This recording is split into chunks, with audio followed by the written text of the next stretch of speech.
አው غنى مطغيا ወይስ የሚያጠፋችሁን ንብረት ነው ወይ የምትጠብቁት አላህ ይከፍትልሃል ግን ሊያጠፋ ይችላል ወለው በሰጠ الله الرزق لعباده لبغوا في الارض አሁን ሁላችን ብር እንላለን አላህ ቢከፍተው ሊያጠፋን ሁላ ይችላል ሶላት ሊያስተውን ይችላል ሱብሃንአላህ ምትጠብቁት የሚያጠፋችሁን ንብረት ነው አው መረደን ሙፍሲደን ወይስ በሽታን ነው ሱብሃንአላህ ቁጭ ብለህ እንድትጸዳዳ የሚያደርግ መንቀሳቀሻ የሌለ በሽታን ነው ወይ የምትጠብቁት አው ሐረመን ሙፈኒዳ ወይስ እርጅና ውድቅድቅ ስበርበር የሚያደርግህ ነው የምትጠብቅ አው መውተን ሙጅሂዛ ከስራ የሚያግድህ ሞት ነው እየጠበቅ ያለው ተሽቀዳደሙ እንጂ አው ደጃል ፈሸሩ غائب ينتظر ወይስ ደጃልን ነው ወይ የምትጠብቁት የሚመጣ ደጃል የሚባል ፍጡር አለ ለወደፊት አንድ ካሴት ላይ ያውሳለሁ ኢንሻአላህ እሱን ነው ወይ የምትጠብቁት መጥፎውን ነገር አውሳ ወይስ ቂያማን ነው ወይ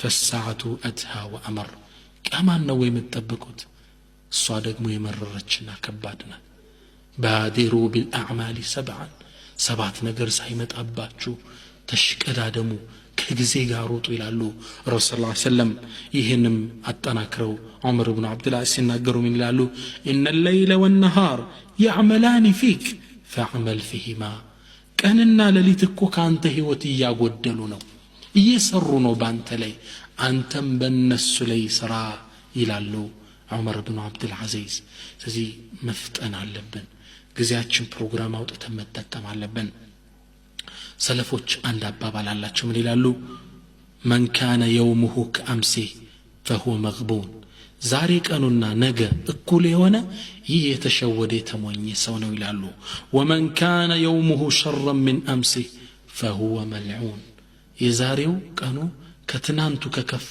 ደግሞ ይሄ መልዑን ነው የተረገመ ነው ይላል ሁሌም ሙስሊም እንደነ የሚገባው ወደ ላይ ማሰብ መቻል አለበት ሁሌም ተረቂ ስራዎችን ያሻሻለ መሄድ ሰው መሆን አለበት ስለዚህ አደራመለው ጊዜያችንን እንጠቀመው መኪና ውስጥ ሆነ ካሴቶችን ማዳመጥ ተራ ወረፋ እየጠበቅን ከሆነ ወክማኖችን ከፍተን ዳዕዋዎችን ቁርአን ማዳመጥ ፕሌን ውስጥ ተቀመጠ መጽሐፎችን ማንበብ ሁሌም ፕሮግራም እኔ በጣም የሚገርም ብዙ ጊዜ ቤት ስወጣ ወረቀት አለችኝ የቀን ፕሮግራም መጽፈበት እንዲያረጋለሁ መኪና ሀጅ አሰራለሁ ዚዮታ ባንክ እጄ ገብቻ አወጣለሁ እንትን ዘይራለሁ የታመማለ ጠይቃለሁ እዚህ ቦታ ዳዕዋ አለኝ ጽፌ ነው የምወጣው በሰዓት ሁሉንም ጨርሼው ገባለሁ ቤቴ ስንወጣ ቀን ጀምረን ፕሮግራም መሆን አለብን የነገ ስራዬ ምንድነው ጧት ሱብህ ላይ እንጻፈው አላህ ነው የሚያስፈጽመው ሁሌም ጽፈነው ፕሮግራም አድርገን ህይወታችን መምራት አለብን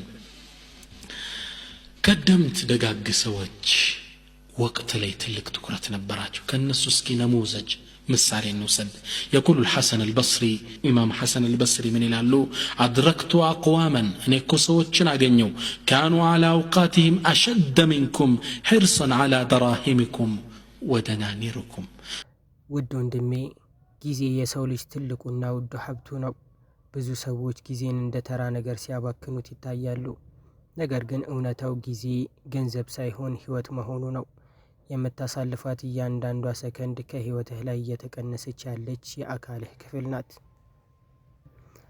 አላህ Subhanahu Wa Ta'ala በቁርአን ውስጥ እንዲህ በማለት በጊዜ ይምላል በጊዜው ምላለው ሰው ሁሉ በእርግጥ በከሳሪ ውስጥ ነው ይህ የሚያሳየን ጊዜን በአግባቡ ያልተጠቀመ ሰው መጨረሻው ኪሳራ መሆኑን ነው ነብዩ መሐመድ ሰለላሁ ዐለይሂ ወሰለም እንዲህ ብለዋል ሁለት ጸጋዎች አሉ ብዙ ሰዎች በእነሱ ይታለላሉ ዋጋቸውን አያውቁም እነሱም ጤናና ትርፍ ጊዜ ናቸው አላህ Subhanahu Wa Ta'ala በቁርአን ውስጥ እንዲህ በማለት በጊዜ ይምላል በጊዜው ምላለው ሰው ሁሉ በእርግጥ በከሳሪ ውስጥ ነው ይህ የሚያሳየን ጊዜን በአግባቡ ያልተጠቀመ ሰው መጨረሻው ኪሳራ መሆኑን ነው ነብዩ መሐመድ ሰለላሁ ዐለይሂ ወሰለም እንዲህ ብለዋል ሁለት ጸጋዎች አሉ ብዙ ሰዎች በእነሱ ይታለላሉ ዋጋቸውን አያውቁም እነሱም ጤናና ትርፍ ጊዜ ናቸው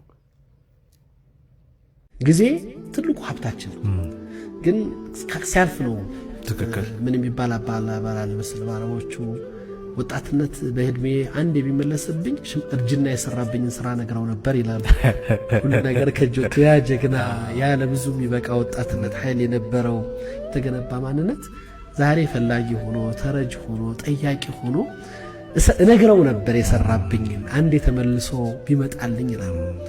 አናውቀውም፣ ሲያልፈን አናውቀው። ትክክል። ጊዜያችን በከንቱ ስናሳልፈው ጊዜያችን ንግደል ብለን ስንሄድ ክንድም እንዳልከው ጊዜ አይደለም የምትገለው ህይወትን ነው የምታጠፋው። ምክንያቱም ጊዜ ህይወት ነው። እኔ ጊዜ በወርቅና ብር ነው አይገልጸው። በወርቅና ብርማ ቢጠፋ ነው የሚመጣ ነው የሚተካ። ይሄ ህይወት ነው። ህይወትን ነው ከህይወትህ ነው የምትጨምረው የምትቀንስ። እነዚህ ሁለት ጸጋዎች ሰዎች ዘንግተዋቸዋል። ለዛ ነው ማየት ያልቻልነው። ይሄ ነገር መጥቶ 5 ነገሮችን ከ5 ነገር በፊት ያዟቸው። ወጣትነትን ከእርጅና በፊት፣ ጤነኝነትህን ከበሽታ በፊት፣ ሀብትን ከድህነት በፊት፣ ከሞት መጥቶ ሁሉ ነገር ከመንጠቁ በፊት እነዚህ ነገሮች ቀድመህ ወስንባቸው። ያመልጦሃል፣ ይሄዳሉ ማለት ካንተ እጅ የሚወጣበት ጊዜ ይመጣል አይመስልም ግን? አዎ፣ ግን አጠገባችን የነበሩት እኮ ሰዎች ሞኝ ሆነው ነው የሄዱት። የማይችሉ ሆነው ነው የሄዱት። ማሰብ የማይችሉ ሆነው ቀርተው እኮ አይደለም። በቃ ጊዜያቸው ስለሆነ ነው ስለደረሰ። እኛ የሚያተራ ይደርሰናል። ያተራ መቼ እንደሚሆን አናውቀው። ግን ያ ጊዜ ከመምጣቱ በፊት እኔ ልሰራው የሚገባኝና ወስኝ የማስተካከላቸው ጉዳዮች አሉ። እነዛ ነገሮች ናቸው እኛ በህይወታችን ውስጥ የዘነጋናቸው። ብዙ ነገሮች እንዲያመልጠን እያደረግን ያለ ነው። በዛ ነው ማየት አልቻለም። ጊዜ ለምን መግደል የለብንም?